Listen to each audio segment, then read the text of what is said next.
మన deputy speaker గారు 19లో నర్సాపూర్ ఎంపీగా పోటీ చేసి గెలిచారు.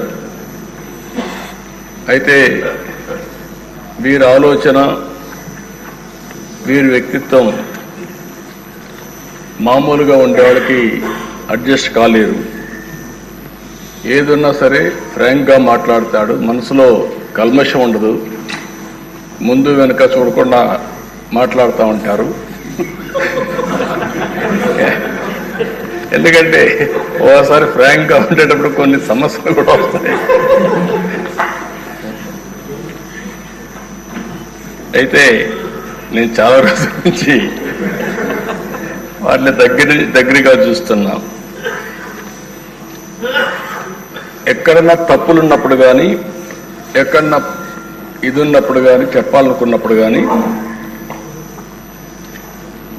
కొండ బద్దలు కొట్టి చెప్పడం వారి మనస్తత్వం.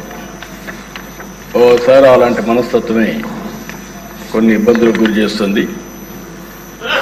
అలాంటి ఇబ్బందుల్లోనే వారు ఎంత టార్చర్ అనుభవించారో ఒక ఉదాహరణ మాత్రం.